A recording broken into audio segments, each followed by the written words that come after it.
right, with smiles, I welcome Chukwudi Okolie-Ogbaja to Chooks the boy, please keep the doing that. You know, the wonderful thing about your smile is that it is sincere. Some people just paste it there for appearances. Hello, Claire. Morning. Good morning. How you doing? Chooks the boy. Don't bamboozle me with your diastema. Please, let's just go to newspaper review. How are you doing?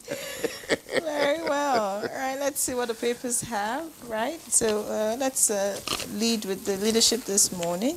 The lead story here says, All Progressives Congress sweeps council chair seats in Niger. And that's on page 8. And below that, Wike speaks as factions throw People's Democratic Party into disarray. That's on page 4. Some of the writers, governors responsible for party's ordeal, says Minister. Wike's camp takes over party headquarters. A Markande's group wants trustees to take charge. All right. Away from the drama in the PDP, above the masthead, we have doctor strike. I have been sent back. I can't afford private hospital. Patient laments. Not a good one. That's on page 7. Support Nigeria's democracy. Don't invade us. African Democratic Congress tells Trump. Details on page 48. Some other stories right here. After being declared wanted, Showore says he plans to meet Lagos Police Chief soon. That's on page 45. Steer clear of Anambra poll. Police want militants. Orders. Defection. We're proud of you, Tinubu tells Bayelsa governor. That's on page 4. And finally, certified true copy of judgment stopping PDP Ibadan convention. It's on pages 21 to 43 of the leadership today. All right, let's quickly see the blueprint. The blueprint, of course, leads with the drama in the PDP. It says factional PDP national chair assumes office. Iron-led group takes over. I'm ready to reconcile all aggrieved members. That's according to Abdul Rahman. Away from that, below the picture story, we have will welcome Nigeria. U.S. joint operation against terrorism, according to presidency. Okay. Genocide allegation, failure of U.S. intelligence. That's according to the National Orientation Agency. All right. Other stories. This one's from Kano. Troops kill 19 bandits, lose 2 soldiers in Gonjo. Navy rescheduled 65 rear admirals in major shakeup. Details on page 6. Shetima, Iwada, APC governors received jury into party. That's on page 6. Above the masthead, 15% import tax on petrol. Diesel will boost local refinery. All right, so that's about it. Finally, in the green strip at the bottom of the front page of the blueprint this morning, develop marine tourism corridor. Oyetola task southwest states. All right, so I'm done. Claire. Okay, Daily Trust. I'll start off with Daily Trust, just a little below the nameplate. At 1,422 naira to $1, Naira records highest gain in October. I like to start with positive stories this time around. And 19 bandits killed in Kano as border attacks escalate. And U.S. threat, that's the late story. What FG should do by diplomat. We have conveyed our position, House of Reps. I think, Chukwudi, there's been so much going on about this U.S. threat. You know, I mean, there should be a lot going on concerning it. Because when somebody says, I'll come into your country whether you invite me or not, that is a slap in the face. That's what it means. It means I don't recognize you as a sovereign. I can come in anytime. It's not sweet. It's not palatable to taste, or, you know, it's unheard of. So people should be alarmed. And you know that Trump could do it. That's the point. Trump could do it. They are saying now that it is not going to be strikes only on the waters bordering Venezuela, that he could actually take some of the bombings into Venezuelan territory, you know?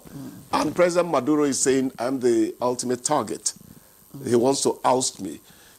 I think people should advise the U.S.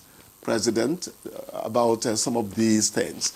Because if he thinks he is about to bring about some kind of reprieve for people, he could end up exacerbating the situation for people. Like the Nigerian case, for instance.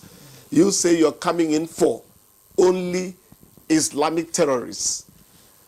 There is no way collateral damage will not be part of what happens when you eventually come in. Those people have wives and children. They have relatives. Why is it so difficult to fight insecurity in Nigeria? Some of the people in the security forces are kith and kin, relatives of the people who are doing this. Whether you like it or not, blood is blood. So it's not something you think you can go in and deal with easily. When people just come with superficial analysis of Nigerian situation, some of us say, I don't think it's that it's surface structure thing. There's a deep structure to it. You have to sit down and talk, reason out Nigeria before you can begin to make any inroad.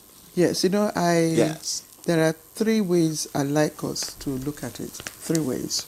The first is legal process via international law by the UN Charter. As obeyed by who? By the. Just hold on, Chukwudi. No. We're analyzing. Let's okay, not. fine. Yes. The UN Charter, of course,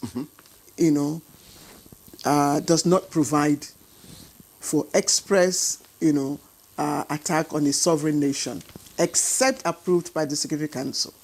That is the proviso there. The second one is there's also a responsibility to protect. I'm trying to get the pillar. I think it's pillar 3. Just a moment. The responsibility you're to reading protect. out things that are on paper. Hold on. They are international law. Hold on. I know. Just hold on, Chukwudi. Just hold on. You respond. I'm just bringing out, certain things. The pillar 3 of the responsibility to protect says if a state fails to, is complicit or is unwilling to protect its population, the international community has a responsibility to take timely and decisive collective action to protect the population, which may include diplomatic and humanitarian measures, sanctions and arms embargo, peace enforcement, military intervention, authorized by the UN Security Council as a last resort. So the bottom line I'm saying is most times when, leaders, so-called superpowers, carry out this action, it is against the international law to which they are, signatory. That's what I'm trying to point out. You cannot. You asked me to keep quiet, so I kept quiet. So that you will see. Otherwise, because you don't know where I'm going. You were stating the obvious, which has become something that the likes of the U.S. authorities now. Okay, let me say the president himself, because not every Republican likes what Trump does. They make it clear. They are trampling upon those things. Didn't you hear when Guterres, the UN Secretary General, was saying that what's happening in Gaza had become unspeakable? Didn't Trump keep supporting Netanyahu?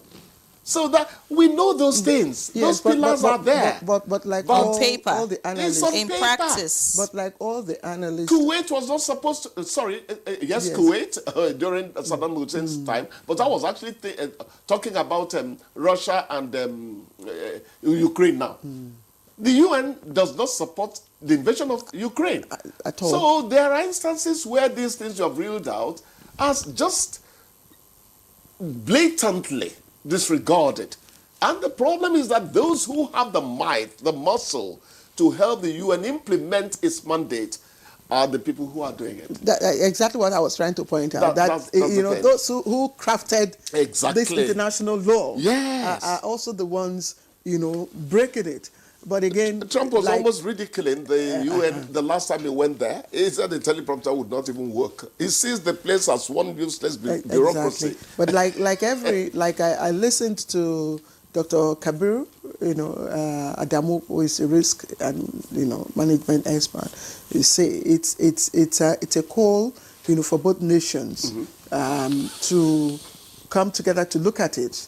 I mean, yes, there are instances of killing, parts of the country, but again, it is not. There was a data that someone reeled out, in terms of, number of killings, Christians and Muslims, and you discover that, even the number of Muslims that have been killed, over time, surpass the number of Christians. But regardless of which faith people died. So human life matters. Is sacred. Exactly. You must treat it with all sacredness or sanctity. Because man, as one religion says, is a spark of God. That's it. You must do everything to respect the sanctity, that's the word really, of human life. Yeah, well said. We hope that the Nigerian government and, of course, the U.S. would reach an agreement on that. But the producer says it's time up. But talking about life, doctor strike is on. That's a major issue, and we hope that is resolved as well. So we'll take a break. Well, many thanks, Chukudi. It's okay. We'll see you tomorrow. I don't want to talk about doctor strike. No problem. All right, we'll take a break. When we come back, we'll get into our conversation for today. Please stay with us.